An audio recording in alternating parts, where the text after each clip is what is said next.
If I go today,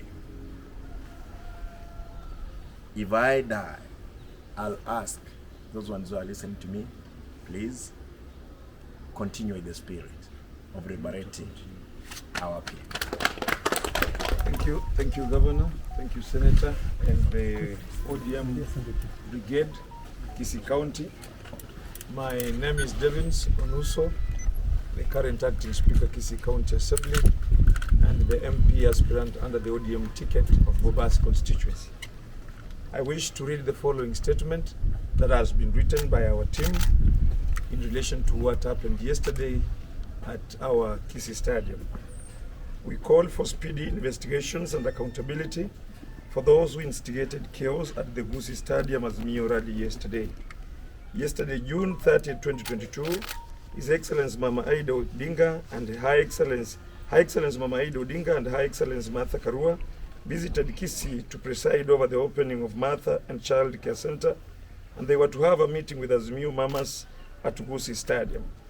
Governor Ongwae had given specific instructions through print and social media that he had barred all men from attending the said function. All stadium gates were closed. The public started demanding for the gates to be opened. This is when the skirmishes started. It is the police who started harassing the residents of Kisii earlier on in that day. We know that one Honorable Ongwae, his 3 bodyguards is the culprit. We know that one of Ongwae's bodyguard is the culprit and has been arrested. You can see the attached DCI letter confirming the same. When High Excellency Aida Odinga was making her speech at the central roundabout on Hospital Road, High Excellency Martha Karua authorized for the gates to be opened at the stadium and for everyone to get access. She had not attended this function. We wonder what else will have happened to our guests.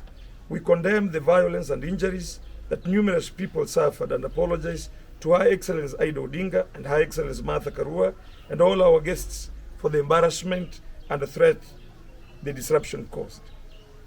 Please note that after the KTRH function, the group which was with Governor Ongwae on Wednesday promising to attend the rally, including Honorable Bure, Honorable Yongo, and Honorable Janet Ongera, did not show up. We got to the stadium, the public was peaceful and happy to receive their visitors. Nobody was heckled, nobody was shouted at. The crowd were just happy to receive Mama Aida and Mama Martha. We are aware that Governor Ongwae, in his presser yesterday night, made allegations against our supporters, especially the youths, that they were drunk on alcohol and on drugs. This is diversionary. The youth didn't disturb the meeting in any way. We are aware that Governor Ongwae's 3 bodyguards were at the function, and the arrested culprit is one of Governor's bodyguards. Can Mr. Ongwae explain the conspicuous absence of other gubernatorial aspirants who had earlier issued a common statement at ATC pledging that they will be there? Can he explain the conspicuous nature in which he is seen relaxed even after the tear gas was detonated? And that can be seen from media by everyone who has eyes. We call on the police to investigate Mr. Ongwae for what seems to have been a planned assassination attempt on Hon Simba Arati, our second governor, on His Excellency Martha Karua, on the DG Honorable Monda, and on our Super Senator Honorable Hon Onyonka.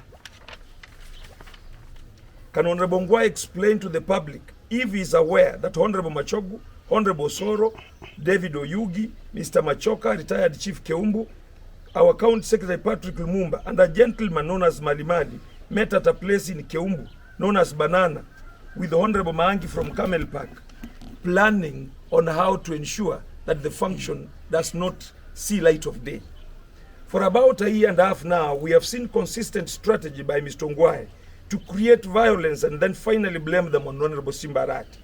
We hope that the investigating agencies will finally hold Mr. Ongwae and his co-conspirators to account for the unfortunate chaos that happened yesterday. Going forward, Honorable Simba Arati and the Azimio board, Kisii, should be given central role of organizing all Raila Odinga for President programs. We wonder what role an exiting governor is doing in a matter that is all trained at ensuring that our 5th Honorable Raila Amolo Odinga becomes president. Mr. Ongwae should step back and allow us to secure our 5th president's sounding victory on August 9th, 2022 in Kisii County. End of our statement. Thank you, Senator. Thanks. I would like to say, you'll allow me to say a few in English and then I'll speak in Swahili and for me, what happened yesterday is unfortunate. It is unfortunate because there was a preamble to what happened yesterday. You remember Honorable Manson Oyongo issuing a statement and saying that, according to him, CS Matiang'i and our team Simba group and all that are ganging up together to make sure that goons take control of the politics of Kisii and all that kind of stuff. We want to remind Honorable Oyongo that the patron or the man who's been in charge of ODM in Kisii is Governor Ongwae.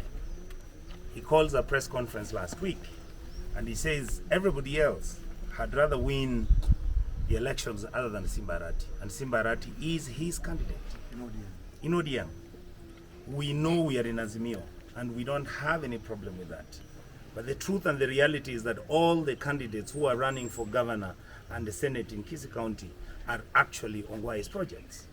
Each one of them, they are all set up, Ongwae is funding them, including UDA candidate Machogu. We have the information which we have shared amongst ourselves, and we know That's true. that Ongwae is actually funding Machogu, and Ongwae's teams are now working with, and these are county employees, all of them are now supporting Machogu, but he's again lying to Obure, who is in Azimio, and lying to all the other candidates, including the Honorable Wonderful Mzee, Professor Ongeri, and obviously to Manson Oyongo also. And the basic purpose and target for all these activities is to make sure that Simba Arati doesn't become the governor of Kisii. That includes, we have received information frequently about targeted assassinations.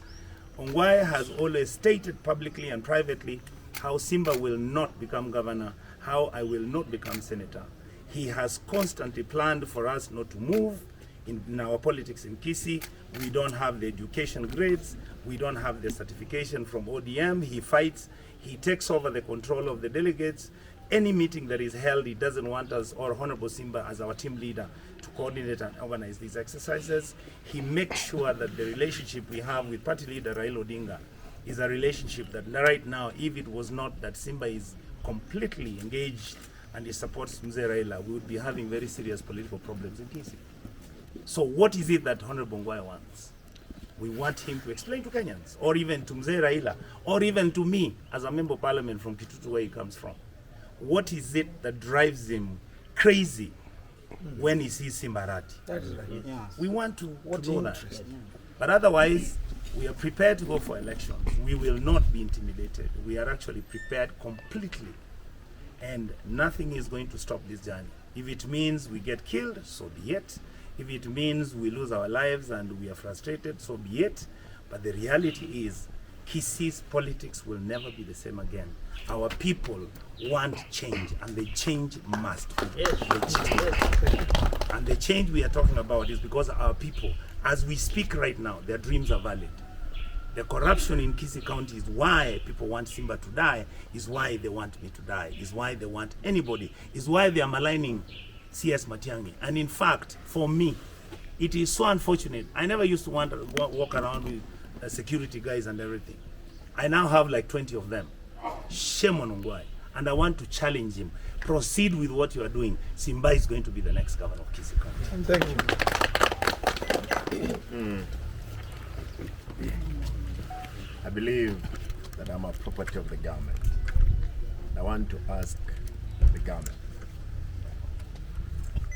to take care of my life, because I know I've gotten enough threats, and particularly from the outgoing governor, Ongwae. Ongwae, you have committed atrocities to our people. I want to urge you, the thirst you have towards my blood, pray God to touch your heart and do other things. You can take another blood. The blood is protected by God's blood, Jesus Christ. And I'll stand to pray for you to see the victory on 9th that will make.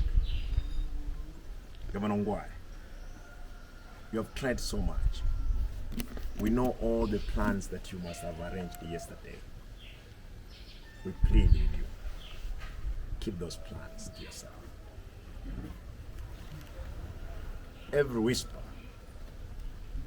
your bodyguards, the 3, given that 1 has been arrested, we hope the government will unearth